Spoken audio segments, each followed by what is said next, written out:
Okay, good day to you all. Thanks all for coming to this FMG session on the MC process. I will leave Victor and our, uh, how do you say, the heavyweight panel to share with you some insights on that. I just have one housekeeping issue to do is that to take this opportunity to welcome a few new members just approved by the board and also the General Assembly. So I'll try to pronounce their names correct. So is Elizabeth Chilia, Ian Sanford, Miyosoko Hiromi Yano as new friend FMG members, and also Mr. Bashir Dal from Africa and working for UNAIDS now, who is a new friend of FMG, so FFMG.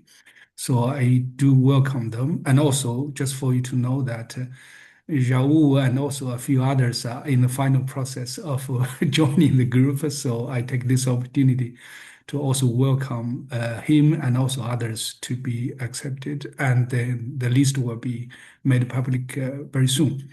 So this is a big meeting and don't have enough time. So I will immediately give the floor to Victor. Thanks a lot. Victor, you have the floor. Thank you very much, Lou. Thank you very much for organizing this session. Welcome to all. I'm very glad to see a big attendance. My computer shows 58 participants, and I can see in the list many names of friends, former colleagues. Today we have a very distinguished panel. John Weeks, Stuart Harbinson, and João Aguiar Machado. I'm not going to introduce them. If they wish, I will let themselves introduce themselves. But we all know they've held very important positions in the system, and they have a vast experience on the topic that we are going to be discussing. Now, I was looking at my folder here of speaking notes that I keep, and I found that the FMG organized a session on WTO Ministerial Conferences just 2 years ago in 2024. It's not the first time that we're talking about it. Not long ago, we talked about it. And I guess we're going to continue to talk about it because ministerial conferences are rather important. And of course, the ministerial conference is the highest body of the organization. But today, and I think this is a great idea that you had, Lou, we are going to focus on lessons from the past. What can we learn from past experience? What lessons can we draw to try to improve ministerial conferences? Not so much on substance, but on the way that the conferences are organized, the different roles, the preparatory process, the type of engagement that is expected of those who hold main roles in the ministerial conference. I'm thinking about the chair of the conference, the chair of the TNC, namely the DG, and so forth, and so on, and the ministers, of course. Also, one question that I always had in my mind when I was involved in ministerial conferences was, how should expectations about the outcome of the conferences be managed? And who should manage those expectations? How can we try to avoid setting the delegations, the ministers, and the organization as a whole into a trap that will necessarily lead all to frustration? Now, the world is going through rapid changes. There is a lot of tension in the air. And of course, this is a moment to tread carefully, to handle achievements that we had in the past with care. We should not take institutions such as the WTO, which has served us quite well, for granted. Now, there's a lot of experience, a lot of wisdom in our panelists, and there's a lot of experience and wisdom in the audience who is attending this meeting today. I was hoping, and I am hoping, that many of you will participate actively in the comments and Q&A session part of this session. One dear friend and former colleague, Keith Rockwell, I think Keith is here with us, contacted me to say that he would like himself to make some short comments after our panelists, which I think is fine. Keith has a wealth of experience in ministerial conferences as well. So have many of those attending. So let me go right into the cusp of the issue, and we'll start with John Weeks, who will make his remarks, to be followed by Stuart Harbinson and João Aguiar Machado. John, over to you. Thank you very much, Victor. I'm going to recount a bit of my historical experience, and I'm going to draw on some notes from interviews I did in 2008 with now FMG colleague Rosine Plank. She conducted these interviews as part of the Oral History of the World Trading System project of the Institute of International Economic Law at the University of Georgetown Law Center. Now, it's interesting to reflect. The first thing I'm going to talk about, I realized, was in 1988, when, of course, we didn't yet have the WTO. We were still in the era of the GATT and the contracting parties. And then I was reflecting that actually about halfway between then and now is when I conducted these interviews. So they provide a bit of a closer perspective than I would be able to provide right now. But let me get into the meat of it. Obviously, ministerial involvement is essential to the WTO and the multilateral trading system. How to make it effective is a recurring topic. And I hope that the two brief accounts I'll provide this morning will provide a useful perspective for considering this. So I start with the midterm review of the Uruguay Round by the Trade Negotiations Committee at ministerial level in Montreal in December of 1988.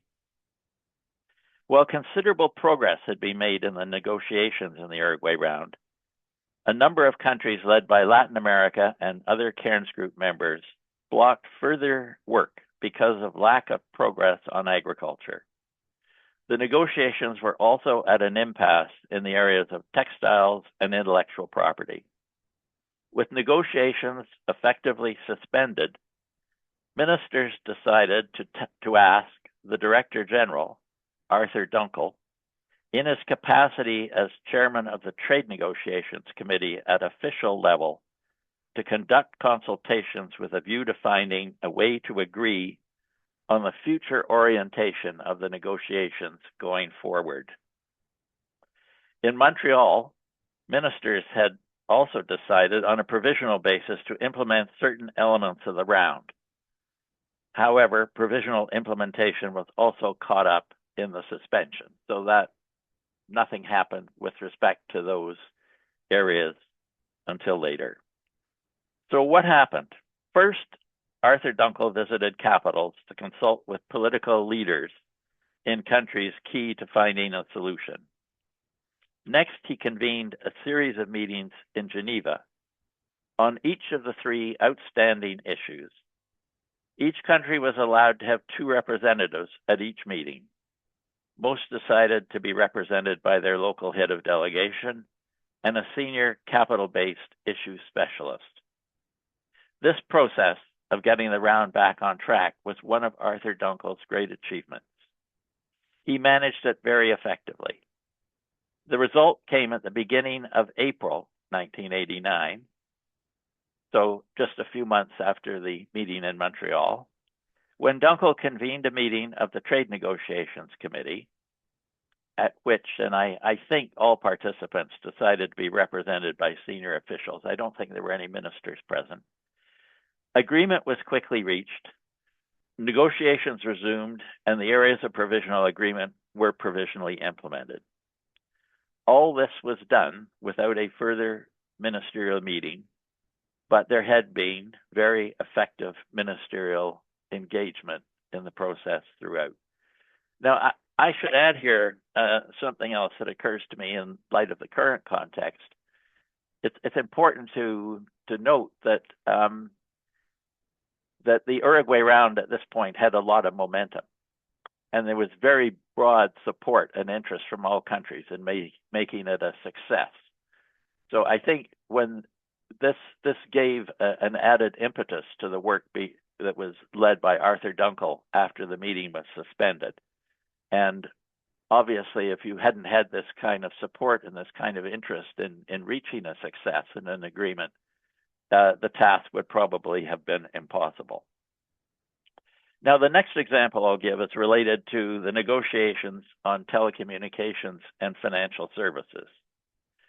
These negotiations were part of the Uruguay Round, but had not been completed during the round. It was agreed, however, that they would continue afterwards. When I arrived in Geneva as permanent representative to the WTO in the late summer of 1995, those negotiations were technically going on. Officials were coming from capitals to meetings every few months. But if you went back to Ottawa and talked to people at a senior level, they had no idea that these negotiations were underway. However, the issues involved in both sets of negotiations would require decisions that would have to be taken at a senior political level. There was a striking disconnect between what was happening and what was needed for success. And indeed, not only would decisions have to be taken at an official level, but they would require legislation. The results would require legislation to give them implementation in most countries. Now, to make a negotiation successful, you need political involvement. In my experience, political involvement means that officials have consulted ministers and have obtained a proper mandate to be able to conduct the negotiation. Normally, the negotiation would be done by officials rather than ministers. It is important to let ministers interact with each other on the issues under negotiation, but whether ministers want to spend the time necessary to get into the matter in sufficient detail to really negotiate something out is another matter. It's both a question of aptitude, maybe for many ministers they don't have the background, and comparative advantage. It's not something most ministers want to spend their time on, although obviously some relish at it. A lot of ministers, though, don't have the inclination to do it. They could do it, but they don't really want to spend their time that way. They have a lot of other political responsibilities, often in their governments. In a parliamentary system, they have responsibility to their constituents and the riding that elected them. So it's a question of, in part, of the management of their time. In the end, the negotiations on telecommunications and financial services were brought to a successful conclusion without the need for a ministerial meeting. So I'll stop there, but I thought these two examples are significant because they provide indication of major negotiations in which the conclusion to those negotiations was achieved without a political meeting of ministers. Thank you. Thank you very much, John, and thank you also for going back to the Montreal and to the role that Arthur Dunkel played in achieving the results of the Uruguay Round, and at that time points to the role of the DG as well, and interesting comments that you made about negotiations being closed without the participation of ministers. Stuart, over to you. Thank you. Thank you very much indeed, Victor, and it's a great pleasure to be with so many distinguished friends and colleagues today. When Lou approached me initially on this subject, I thought it might be interesting just to look back at the experience that we had at the fifth ministerial conference in Cancun and subsequent follow-up action in Geneva, the so-called July package of 2004, because in a way there's some similarity to the current situation with Yaoundé and the follow-up in the General Council. I'm not suggesting, of course, that there's any direct parallel or necessarily any lessons that can be transferred from one to the other, because in my view, history doesn't repeat itself and the context completely separate. But anyway, I just thought it would be interesting to recount what happened at that point in time. So by mid-2003, on the eve of the Cancun Ministerial Conference, the Doha Round, launched in November 2001, had basically become stuck. And the two biggest issues blocking progress were the so-called Singapore issues and, not surprisingly, agriculture. Just to recap very briefly, the Singapore issues referred to the 4 working groups that had been established at the first ministerial conference in Singapore in 1996, relating to the relationship between trade and investment, the interaction between trade and competition policy, trade facilitation, and transparency in government procurement. Now, whether these issues should be part of the round or not had been, in fact, a major controversy at Doha. Many developing countries were opposed to them because they thought they already had enough on their plates following the Uruguay Round. The Doha outcome on Singapore issues was a classic WTO fudge. It was agreed that negotiations would take place after the next ministerial conference in Cancun on the basis of a decision to be taken by what they called explicit consensus on the modalities of negotiations. So it was basically kicked forward to the Cancun ministerial conference to cut the Gordian knot on the Singapore issues. Unless the conference could do that, the scope of the round would remain unclear, and it would be difficult to make progress across the board. The second major issue was, as usual, agriculture, and under Doha, the famous modalities for further commitments in agriculture should have been established by the end of March 2003, but they weren't, not surprisingly. So the idea then took hold that we need an intermediate step towards the full modalities, a so-called framework for establishing the modalities. So going into the Cancun conference in September 2003, the DG and the General Council Chair jointly forwarded a draft declaration which didn't purport to show agreement on the Singapore issues and the framework on agriculture, but they described the text as a workable framework for action by ministers.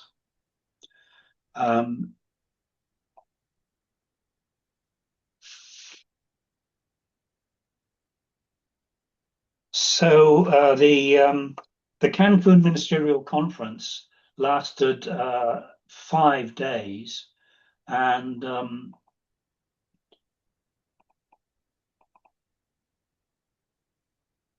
it obviously gets a bad press. In fact, it's in the rather crude binary categorization that we usually adopt for ministerial conferences. Cancun is regarded as a failure. I would, however, disagree very much on that, because very significant progress was made in the two key areas that I outlined.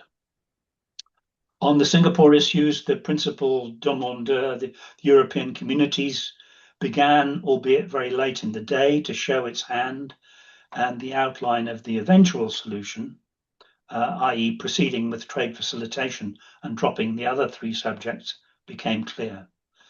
And in agriculture, I think I very much have to pay tribute to George Yeo, who was the Singapore trade minister, who was the facilitator on that issue. He literally worked night and day, and I know that because I was with him, to narrow the gaps, and he actually got quite close to a deal.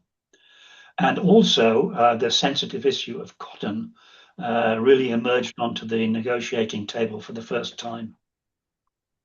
This, however, was all in vain, all of this progress that we had made during the conference, because it was brought then to an abrupt halt by the chair, Mexico's foreign minister, on the fifth day, without, as far as I know, any consultation with anyone.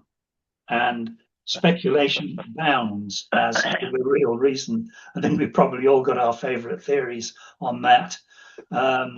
Eduardo Perez Mota, the Mexican ambassador in Geneva, was given the diplomatic equivalent of a waterboarding treatment when we got back to Geneva as to why the conference was suddenly closed. And he stuck to his guns and said he didn't know either. So we don't know really.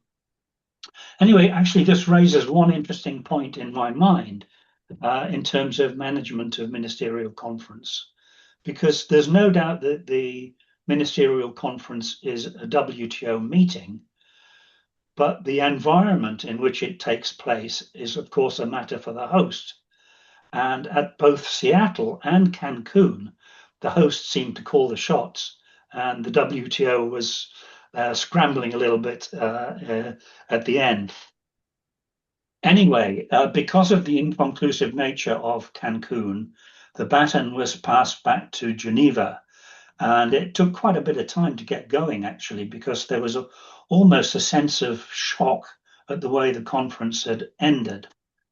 However, I must say that a very big part of the process of getting back on track was a very large number of ministerial contacts, often involving the Director General.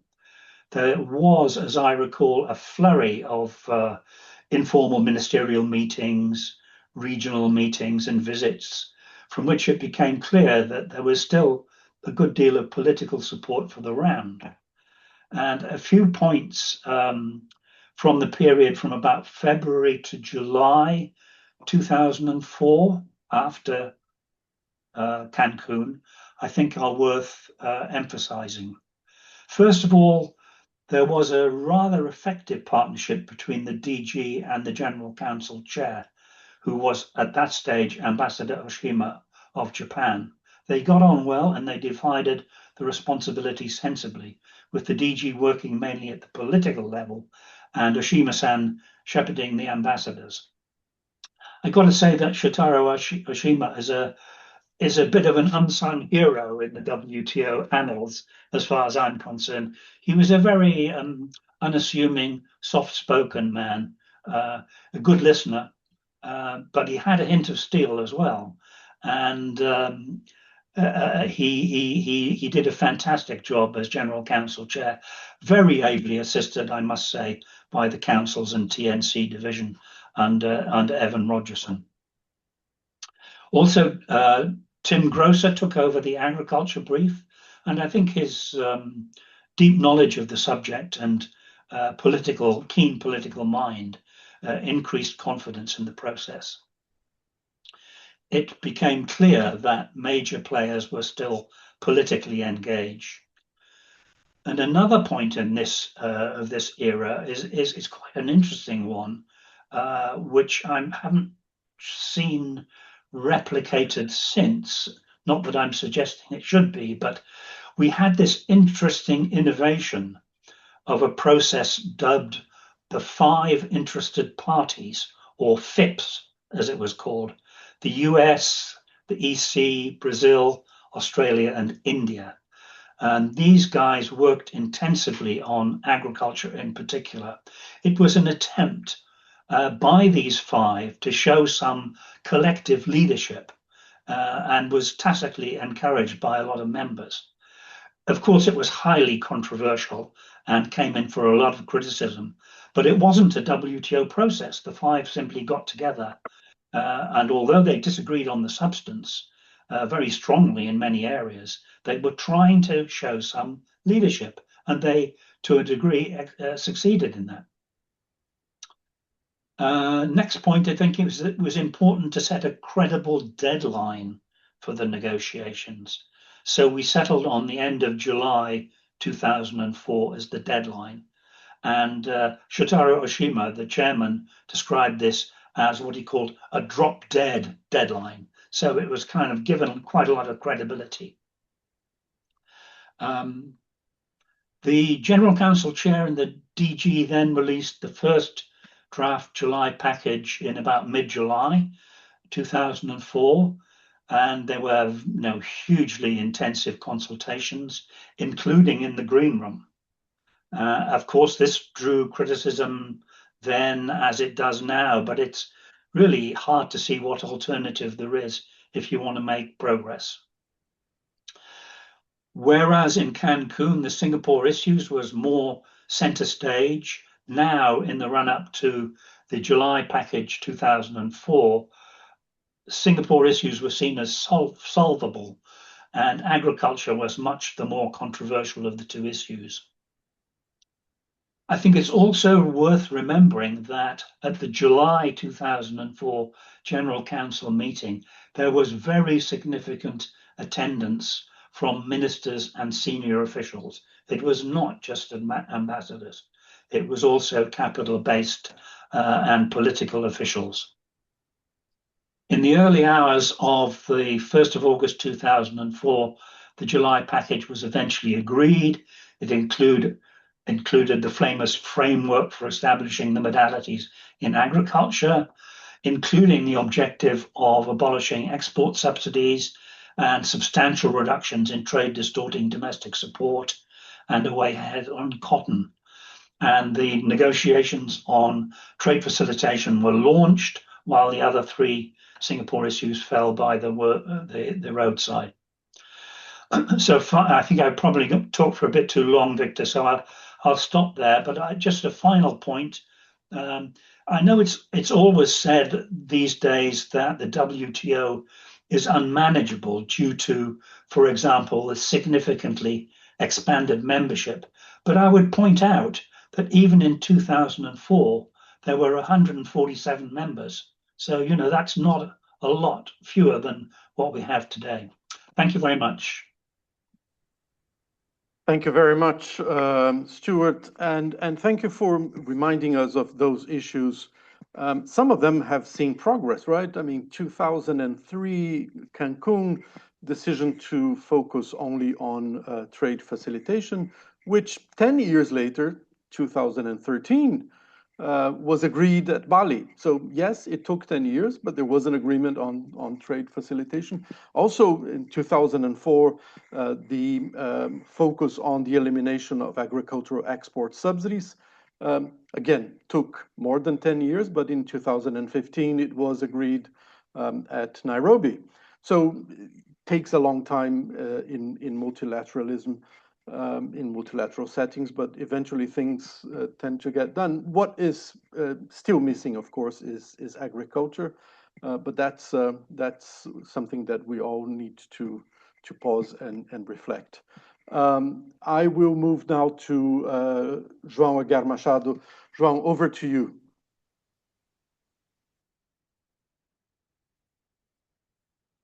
João, you're muted. João, you're muted. Yeah. Thank you very much, Victor, and it is a great pleasure for me to be here joining with all of you on this discussion. I'll not go back. I think in total, I've been to 10 of the ministerial conference. That does not make me very young, but they have always been with drama, one way or another. I would start with two general remarks. First, ministerial conferences are as successful as the preparations that go behind it. Yeah, they are always a point of tension. There are always dramas at the conference, and the dramas very often lead to outcomes, other times not.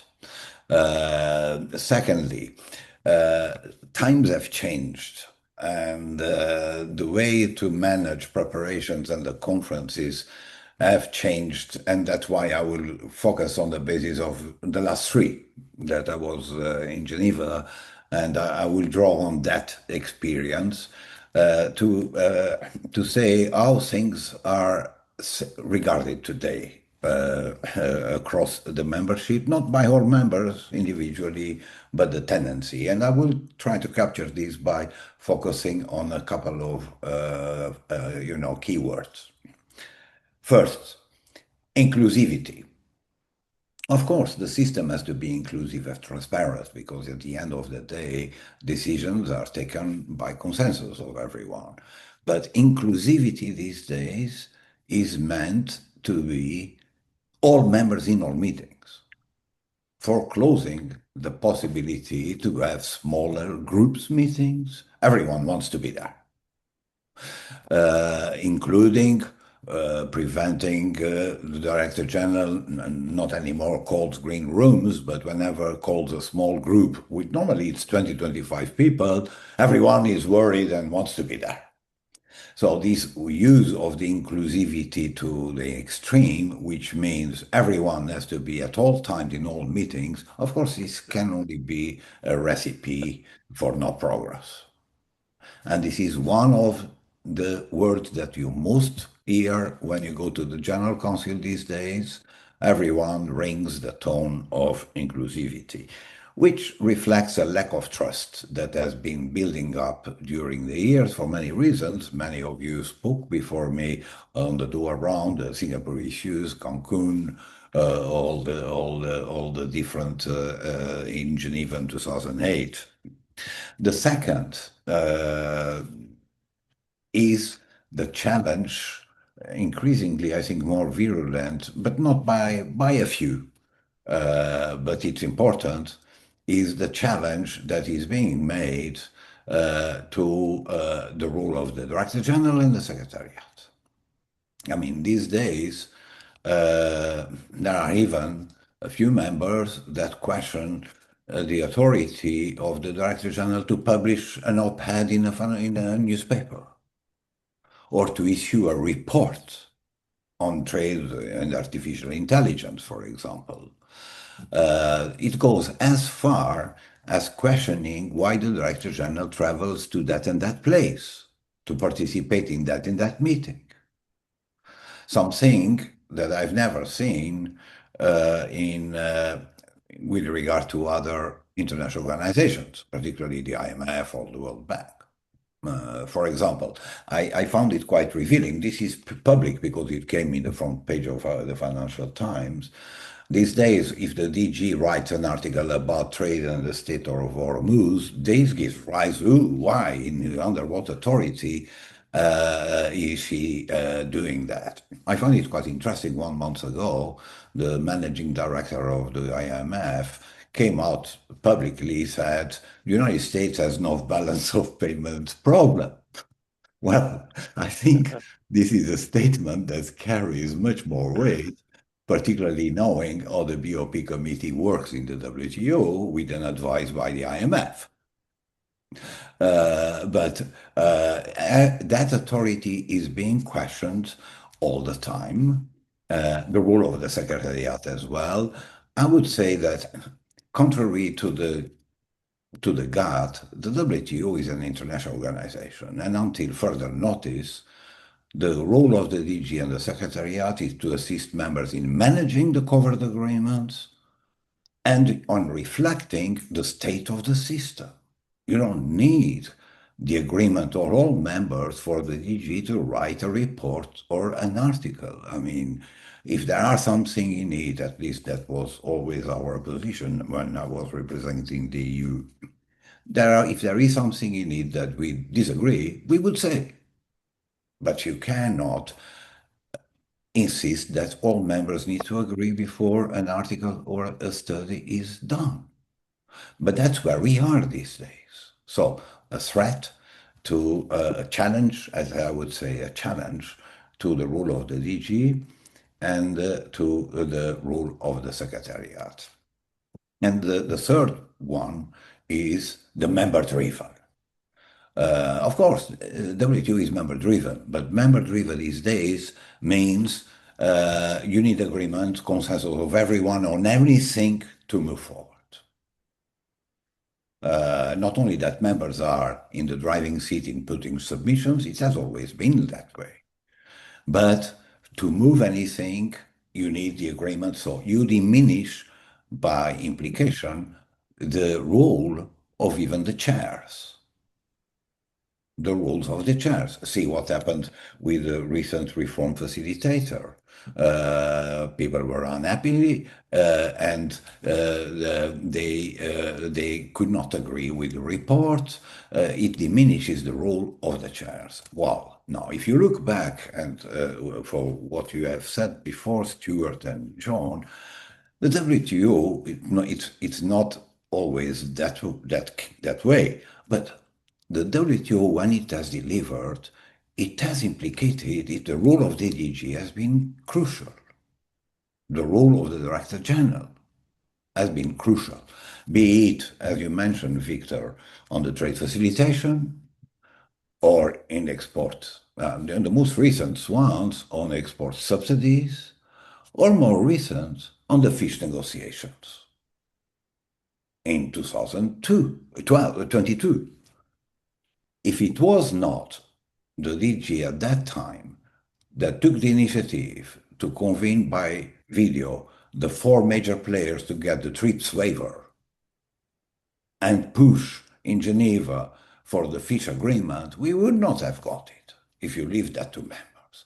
So this we need to be clear and needs to be reinforced, but the times are pushing in a different direction, which reflects that several members don't want to see any progress. That's the hard reality. When you use this type of devices, it's because you are not interested in progress.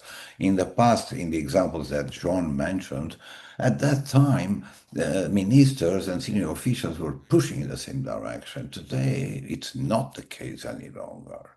So that's the hard reality, which reflects the larger environment and context around the world. It's not, the WTO is not immune to it. I would make a simple proposal that, to be realistic, will not solve all problems, but it will reduce, in part, the scope and will make, I think, ministerials possibly a bit more effective. It's very simple. Ministerial meetings in Geneva. You don't have anymore the host of the ministerial, which is normally a strange figure that arrives later in the day, that is not versed, and it's probably sometimes more worried about other things, about the way the conference proceeds. I would make it that way. And we saw in 2022, the meeting due to COVID was in Geneva. And when it is in Geneva, the DG is at home. She has a greater role by definition. Of course, she needs to work with the chair of General Council, but she is the chair of the TNC. And that cuts away one of the figures, and I would say Geneva should be the place. Of course, this is difficult for members to agree. The solution, in my view, we have already candidates for MC15, maybe for MC16, but members could agree from MC17 or MC18, it's Geneva. Put a deadline a bit away so that you don't cut across the ones who are candidates in the short term. If you put a deadline 5 years, 6 years, 8 years down the road, sometimes it's easier for politicians, for the political decision to be made. I think, again, this will not solve all the problems, but would contribute to enhancing the role of the DG in managing the conference, which has not always been successful, but when it was successful, the DG had a role to play. And I mean, John mentioned Dunkel. Stuart mentioned others in the possibly also in the same sense. I mean, all the DGs, they have had an important role whenever the WTO had to deliver. So I would stop here. That's what I wanted to say. Thanks. Thanks a lot, João. Lots to think about in what you said, and of course in what Stuart and John also said. Totally agree with you. Inclusivity is not unanimity. You have to have ways around this thing that everybody needs to be present at all meetings. Also, the issues of trust amongst the minister, trust amongst the ministers and the DG, and leadership, all of which are required for a successful ministerial. And I mean, the debate whether we should have ministerial meeting conferences in Geneva or abroad has been one that we struggled with for a long time. Do you need the drama of everybody in a different place, in sleeping in hotels and etc. to get things done? Do you need the push of a minister in his or her own country to get things done? It has been useful in the past. I mean, I remember Nairobi, the role that Amina played in Nairobi was instrumental in getting things done. In Bali as well, it was important to have a minister there, but I mean, it can also lead to great frustrations. Keith had asked to say a few words. Keith, are you there? Would you like to be the first one to comment, and then, of course, I will open the floor to anyone who wishes to make any comments or questions. Well, yes, I'm here, Victor. Thank you very much. Welcome to all new members. It's very difficult to follow my three brilliant friends who've just spoken because many of the points that they raised were points that I myself might like to bring up. One thing to talk about, picking up on what Stuart said, what happened in Cancun in 2003 was very simple. Derbez had said the first thing that morning, we will, because Pascal decided that morning, quite late in the day, to separate trade facilitation from the other issues, which were much more difficult. And so, sorry, Keith, just to say, Pascal as EU commissioner, not as DG. Yes, sorry. That exactly. Supachai was the DG. Pascal as EU commissioner. He had decided very late, and he later on said this was one of his mistakes in his time as EU commissioner. He waited too long. And so the issue then was go and see if we can agree on trade facilitation. And if we can, we'll get to agriculture. If we can't, then I'm going to call the meeting and we'll be done. So the African group, I think that it was the minister from Botswana, he came back and the place was in a sense of turmoil because of this whole question of the green room. The ministers who were not in the green room and the NGOs who were going around were whipping people into a frenzy about this issue of inclusivity. You're making decisions without everyone being there. And when the issue came up, when the African group was to decide on whether they could support trade facilitation, in that meeting, it was packed with NGOs who shouted everyone down, and the answer was no. They came back after lunch. The African group said they could not accept trade facilitation. And what happened then was Pascal Lamy, then EU commissioner, exactly, said, well, look, let's not cancel this. Let's take up agriculture and see if we can make progress. Well, for many of the delegations around that table, agriculture was a very difficult issue, and they needed the Singapore issues for political cover if they were going to be flexible. So when they went around the table, Derbez asked, what is your position now? Switzerland, Japan, Korea, Norway, all of their positions became incredibly tough. And at that point, he realized there's no way we're going to get an agreement on agriculture. And frankly, if we had been waiting for that, we'd still be sitting at the beach in Cancun. So I disagree that it was not clear why he ended it. That's why he said, we're not going to do that. 2004, another very important issue, and this plays a little bit to what Joao was saying. The meetings we've had in Geneva, I think the record of success of Geneva ministerials is much higher than of those taken outside of Geneva. What was interesting about the meeting in 2004 was that you had ministers around the table who really knew their stuff, who knew the nuts and bolts. You had Pascal Lamy, you had Celso Amorim, you had Bob Zellick, brilliant guys who came up with this plan, and Tim Grosser helped orchestrate it. And this framework was brilliant, but it was so complicated. Don't forget, we had sensitive and special products. We had all of these things in there. And at the end of the day, when those people left, no one understood what the framework agreement really was. And that's a problem. So what is it that makes these meetings a success or not? There's a very simple thing: preparation. If you prepare well, if the process of preparation goes well, your chances for success go up exponentially. Look at 2013. Because of the concern about the green room, Roberto Azevedo, then as DG, ran a process that was the most inclusive preparatory process we ever had before a ministerial conference. Everyone was drilling down on these issues. It was only one issue, trade facilitation. So it could be done. And if there were special issues where only a small number cared, they would break off and go into the green room. And that worked. We almost didn't get there anyway, but that worked. I would argue that the reason that the meetings, and if you look at other meetings, I mean, Seattle, there were 850 issues that were on the agenda. Not one of them was resolved. There is no way you're going to have a Hail Mary outcome if you have ministers sitting around trying to thrash out technical details on a long list of topics. It should be a handful of issues where the politicians need to weigh in. And because of the previous string of ministerial conferences in GATT, we did have Montreal, exactly, Punta, the disastrous Heysel meeting. It was written in Article 4 of the Marrakesh Treaty. We will have these every 2 years. And we had, except for after the 2006 fiasco, where we decided not to have a ministerial and we waited till 2009.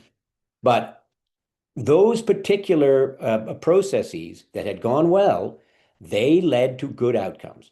And I think the last thing I would say is that the political engagement of ministers is crucial, but it's not enough. Unless you have the ambassadors doing their work in Geneva, preparing the ground, it's just not going to happen. It never has. We have never had a successful ministerial where going in, we didn't have anything lined up. You can tell before a ministerial what's going to happen because of this. If the preparations have gone badly, and in 2003, not only did we have a terrible preparation process, we went through a wrenching DG selection process. Members were at each other's throats.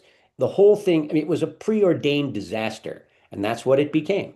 So I will stop there. I thank my friends and colleagues for their very helpful interventions, and thank you, Victor, for chairing, and welcome to all new members.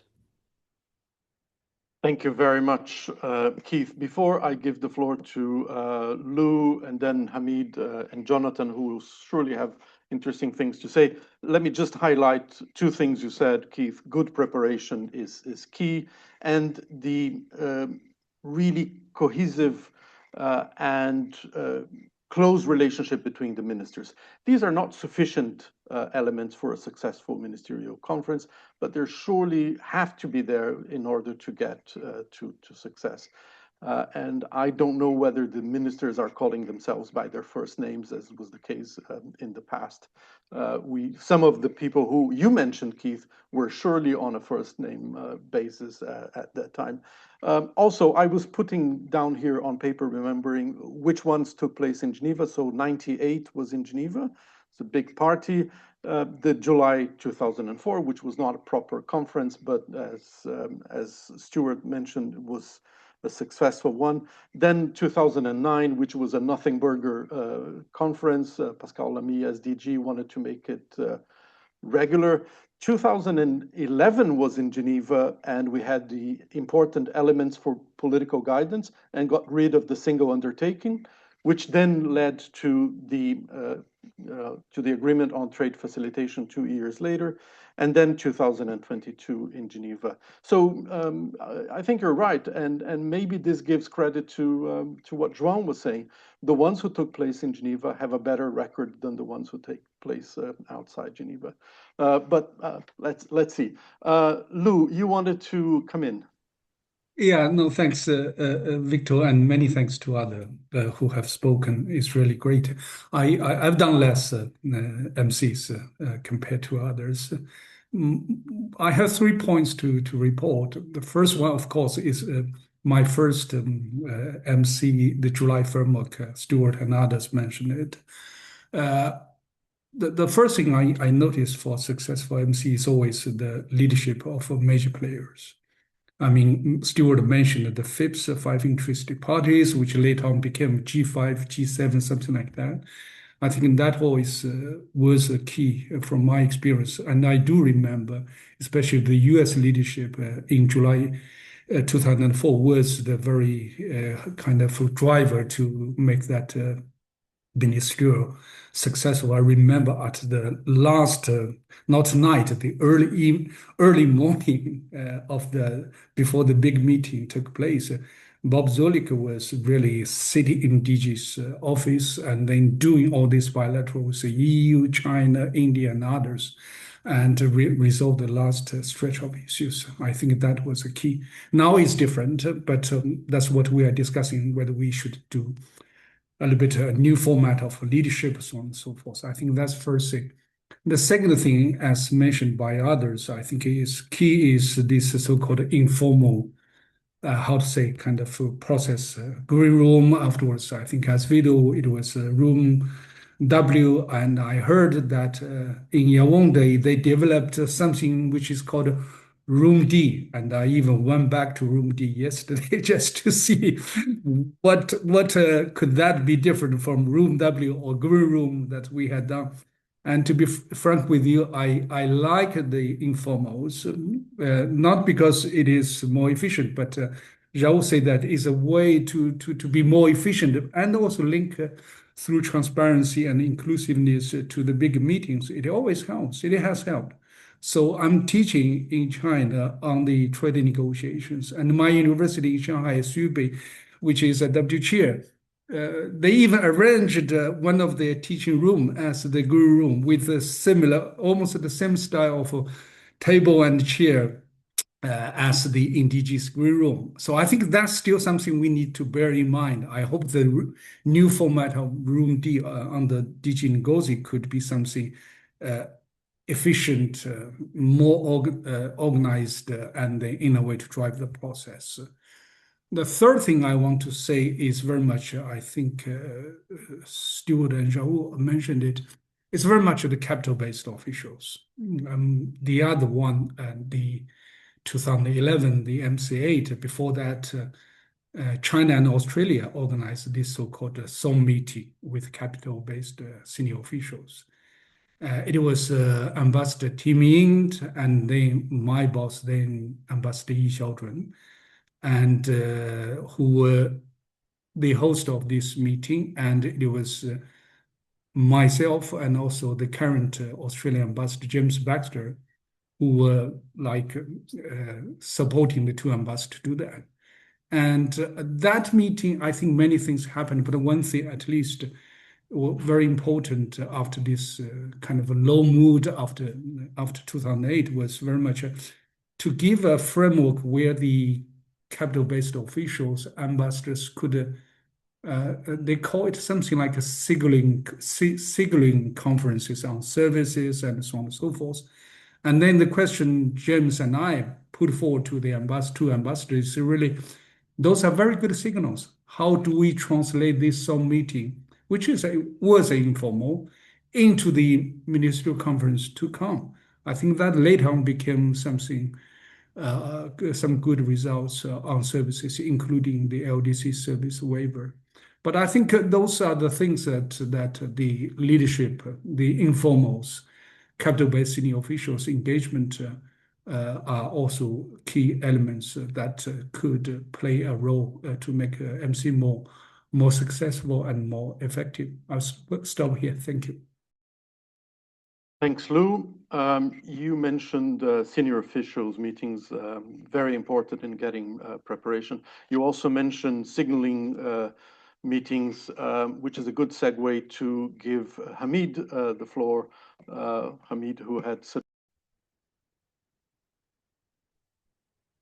Sorry. Yeah, to give Hamid the floor. You muted as you started talking about me. Was that intentional? It was not intentional, my friend, but but yeah, I was saying you had a big role to play in those meetings. Hamid, go ahead, and you're going to be followed by Jonathan and Maria. But please go ahead. And thank you all who preceded me were excellent. A lot of memories come rushing back, but. Let me just make a few points here as by way of what we've learned. The first point actually I would make is when we first, during the Uruguay Round, towards the end when we were putting together the WTO agreement, the Marrakesh agreement, and it was discussed in that process whether we should institutionalize ministerial meetings to take place every 2 years.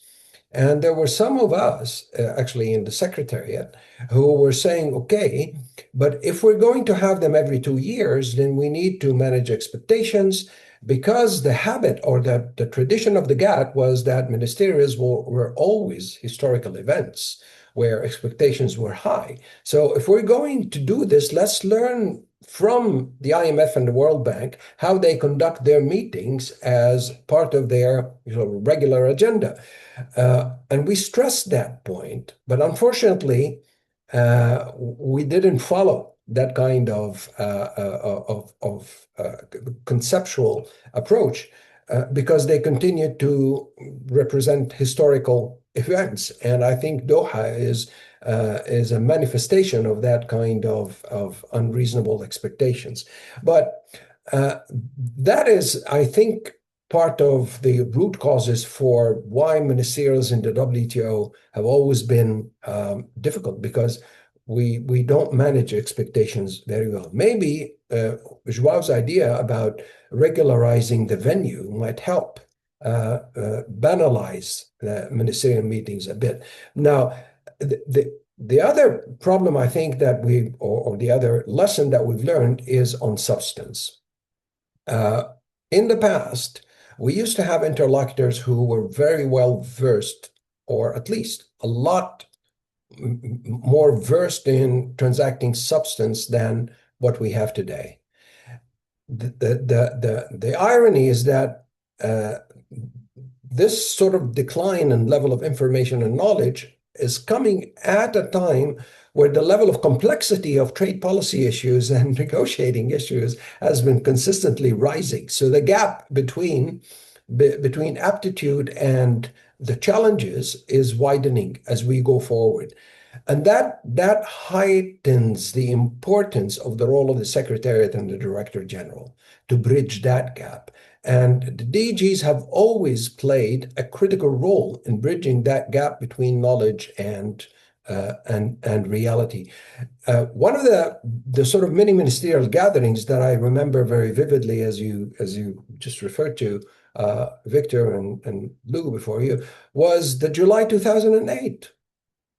July 2008, I was in the middle of the services signaling conference, and Susan Schwab was sitting next to me, and I had known her for many years before she became USTR. And then at the end, after we concluded the meeting, about 32 ministers, she leaned towards me and said, "This really exceeded our expectations."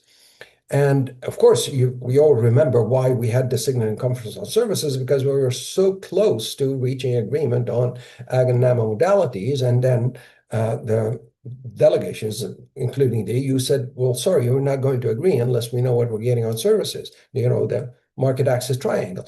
Now, the kind of conversation that took place there, I mean, I was sitting beside Lamy, and basically preparing his concluding remarks, it was quite substantive.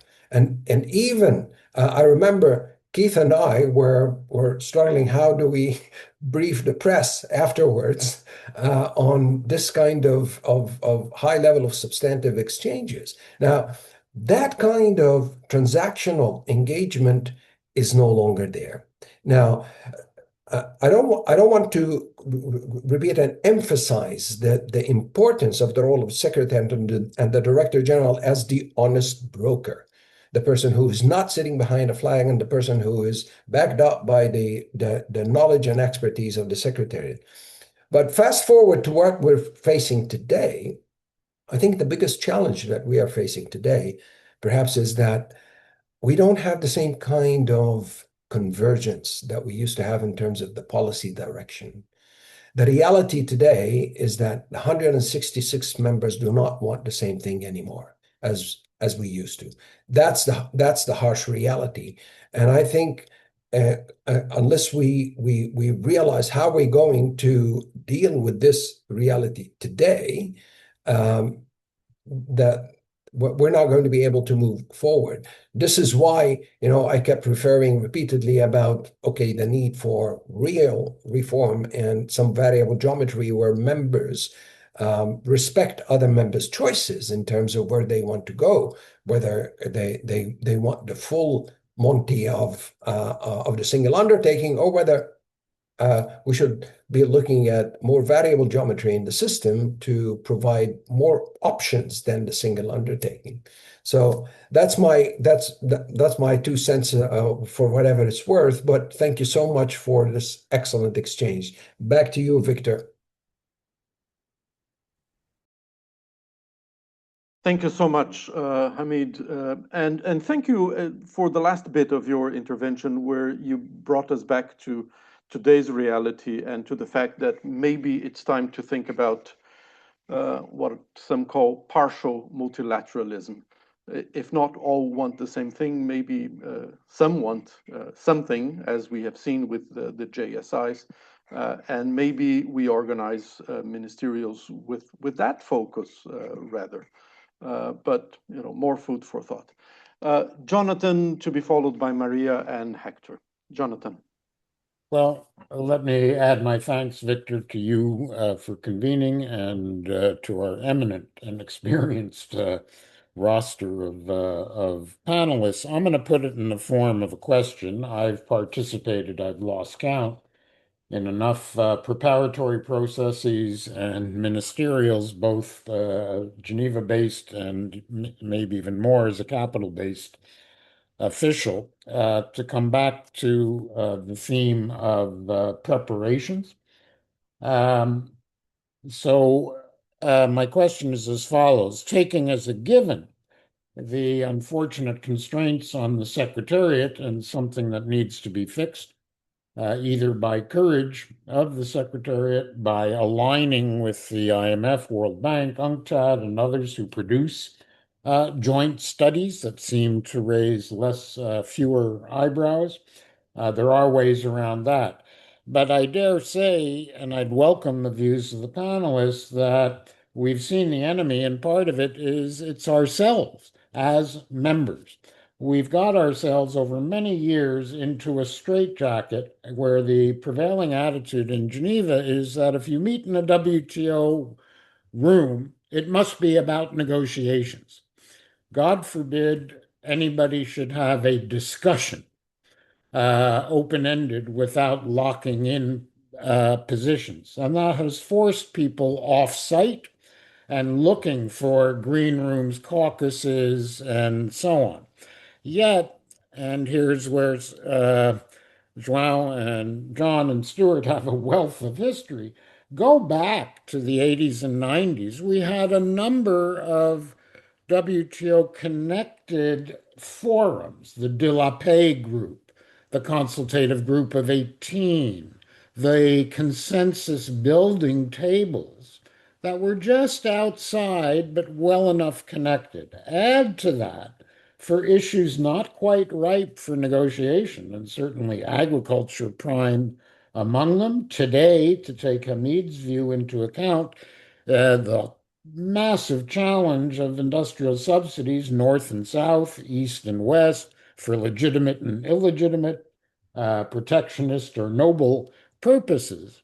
There's a wealth of analysis underway and publications from the IMF, from the OECD, and so on. There's an opportunity to begin to coalesce some of that thinking and parameters that might form the basis to begin to close the gap of divergent views, as Hamid says. Today's agenda is as much forward-looking on issues not covered as it is on long-standing, outstanding issues such as agriculture. So I'd be interested to hear what's happened. Add one other thing. Some of you may remember, even much earlier than the jointly convened Australia-China capital-based meeting, we had something notionally called the Invisibles Group, a forum that didn't exist, convened by the United States. Won't go into the details of why Booth Gardner was a catalyst for that when he was ambassador, but it met with some frequency, was big enough to have a cross section, and cleared the air on some underbrush and helped to begin to focus what might be taken back to the table.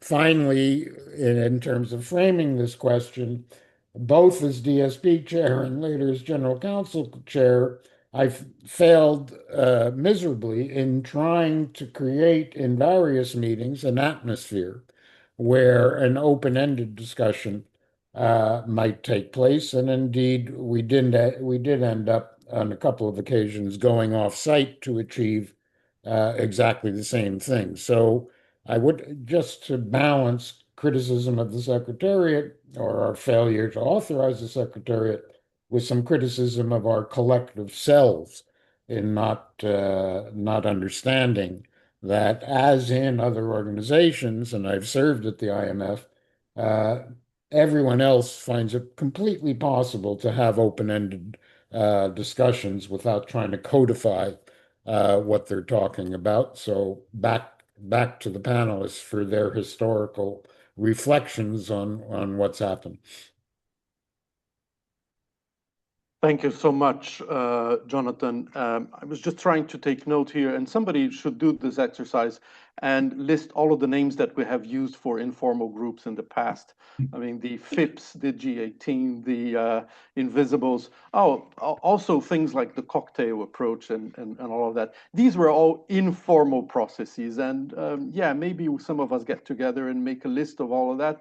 And what all of that says is that this informal type of process really helps when you want to get back to the building. But it's impossible to do everything with everybody, as someone mentioned before. Maria, please. Thank you, and this is a great conversation. And I made a note. I'm going to have to look into this Invisibles group because that sounds really fascinating. I'm going to echo, so I'll try to be brief because I agree with a lot that has been said. And, you know, when I was in Geneva, we said this for both ministerials that I was in at, that, you know, we can have ministerials where we just get together to talk. We don't have to be resolving a gazillion issues. And I think that, you know, we set such high expectations every single time, and then we, you know, fail. I think that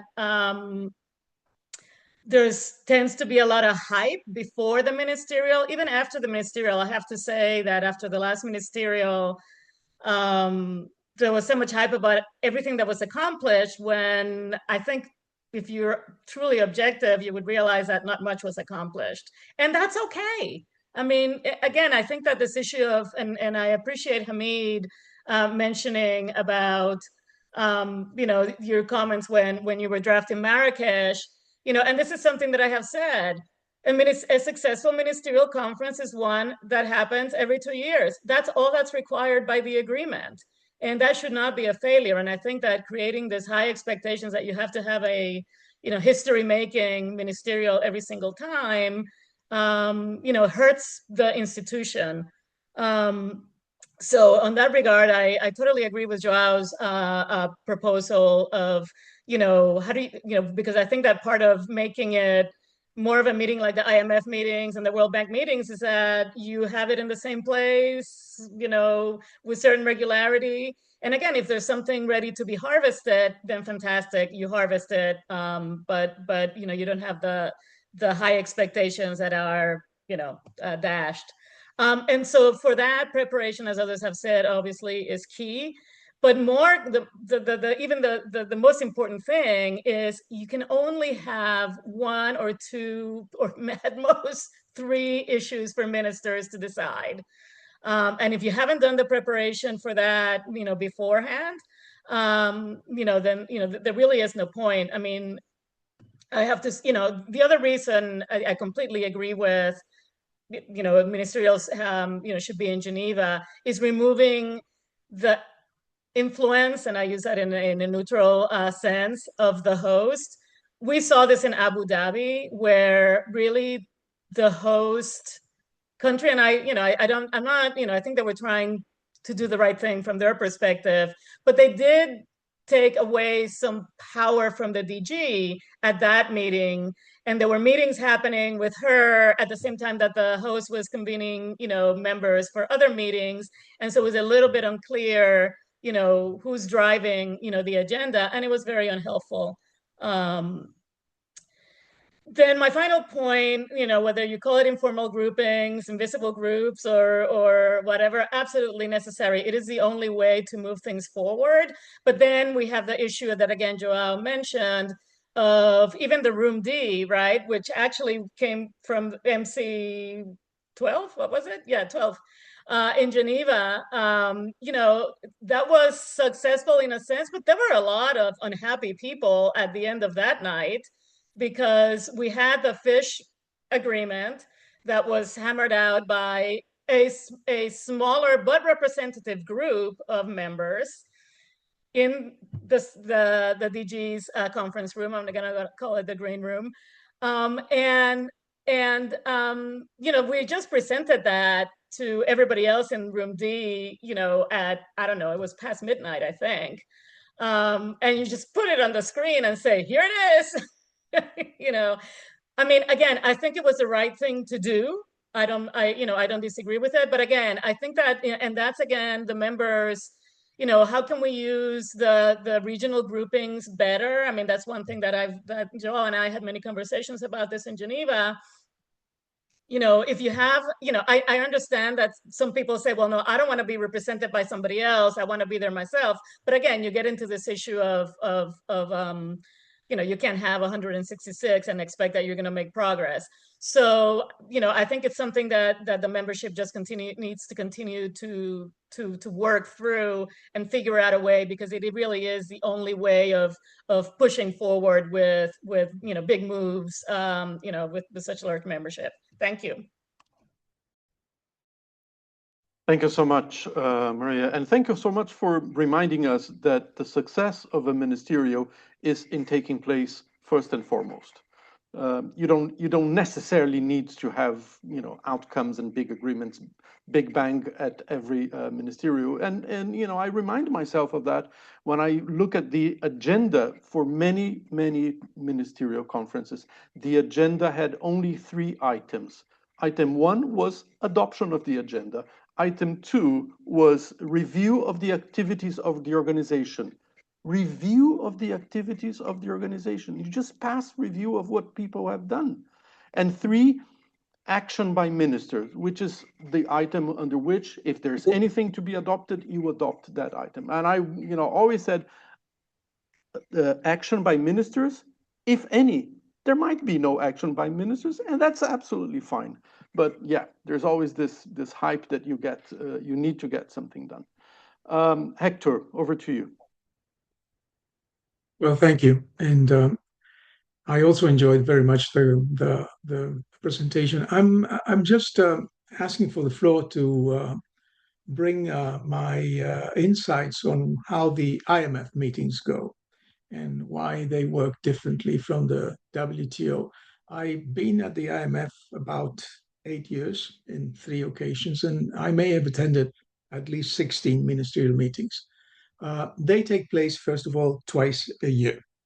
Not one every 2 years, but twice a year. So there's no big expectations of both meetings. They're more regular business meetings. Now, importantly, in both cases, I mean, both meetings that take place during the year are the most important meetings are not of sorry, let me close the door first. Okay. Sorry for that, there was noise here.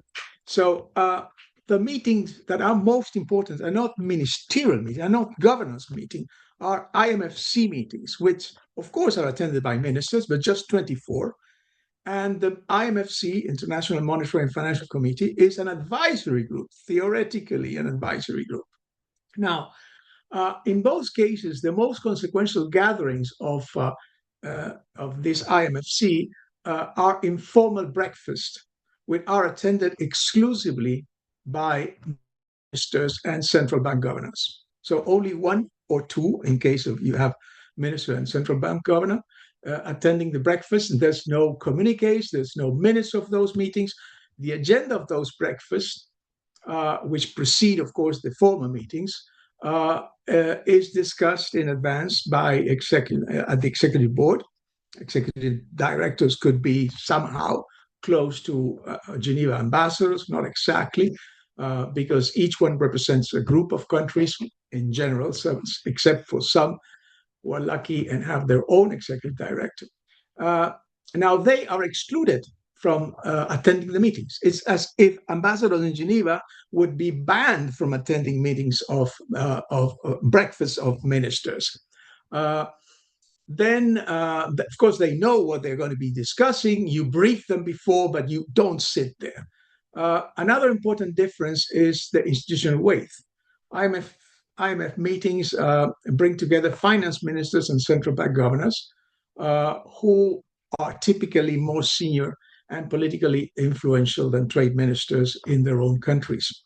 The IMF managing director also carries considerably more weight, more authority, I would say, within the institution than the WTO Director General.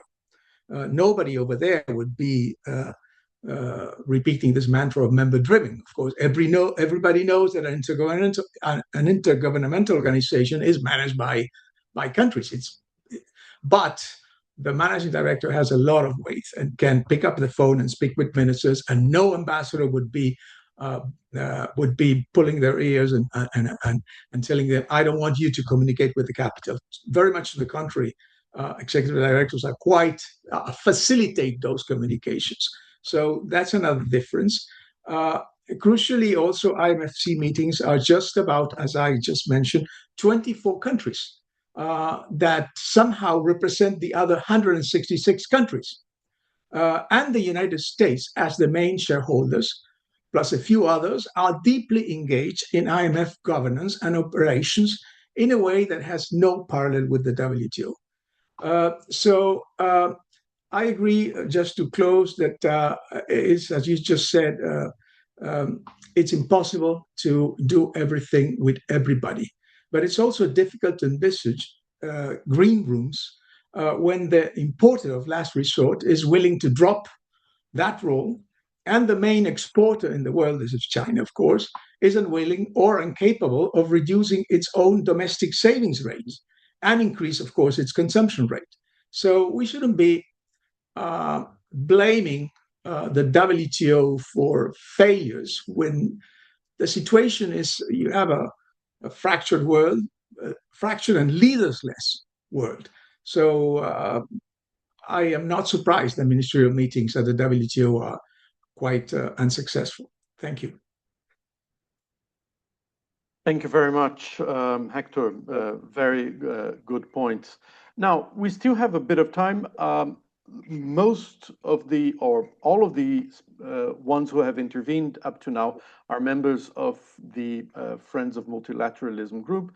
I see there's still quite a bit of attendees there, so I would happily take any questions, comments from the many attendees that are here. I don't know how this works, whether they can raise their hands or whether they have to send a message through the chat. But I would encourage attendees to take the floor as well. And in the meantime, just ask our three excellent panelists, John and Stuart and João, whether they have any comments on what they have said and heard up to now. John.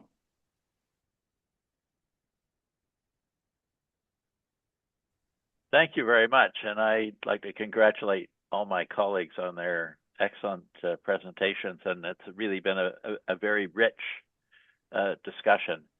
To me, this suggests that we should really think about how to carry forward some of the elements of this discussion as we move forward. Perhaps we could dedicate future sessions of the group to particular issues. I'd just like to flag very briefly three things that I thought were particularly important to me. One was I really like the suggestion of having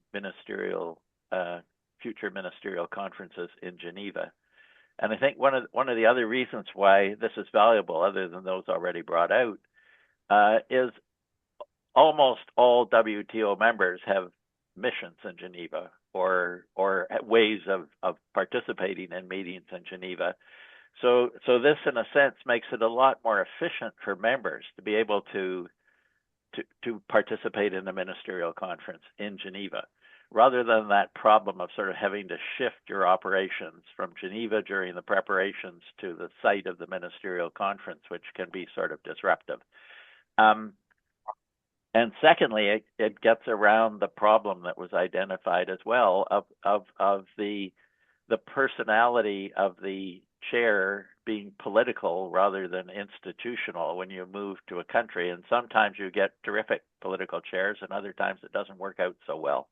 And so this would sort of help with the management of that. I thought this question of the WTO as an intergovernmental organization replacing the GATT, and a couple of references to that, very interesting. In some way, I was ambassador both to the GATT and to the WTO. I was chair of the GATT General Council, chair of the WTO General Council, and I was quite disappointed when I came to Geneva in 1995 as ambassador and found out that the WTO really didn't seem to have a personality as an international institution.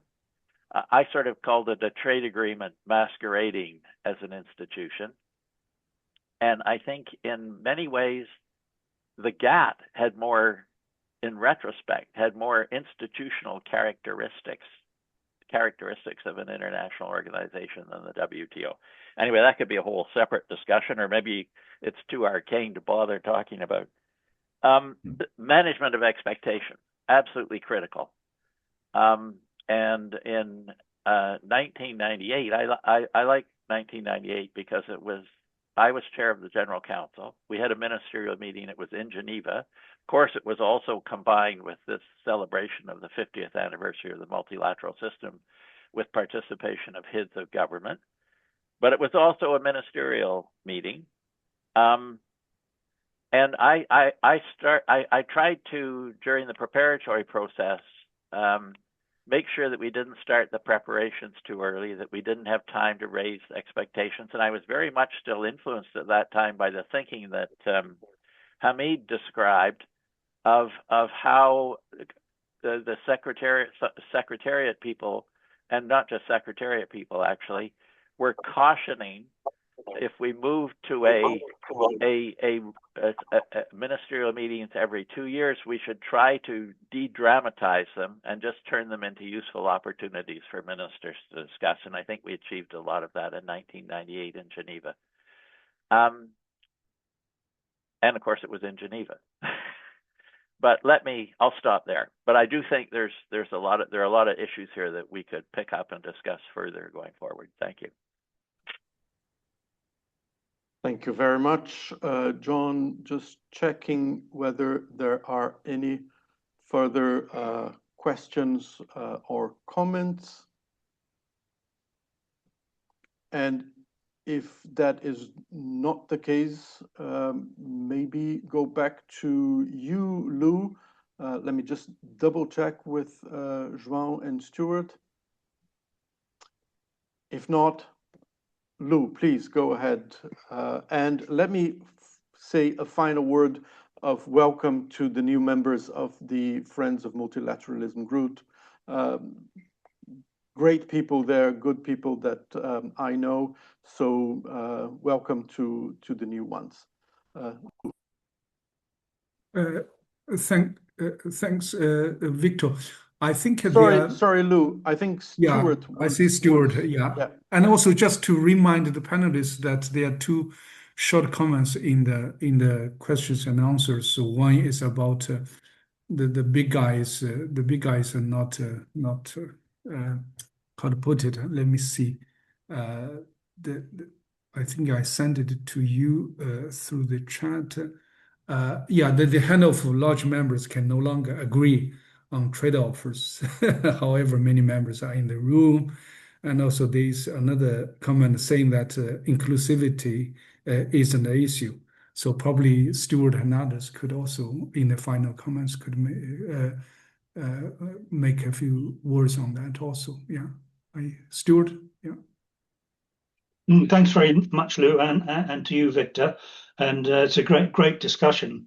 I think there's been a lot of very good points raised, which, as John says, maybe we ought to think about further.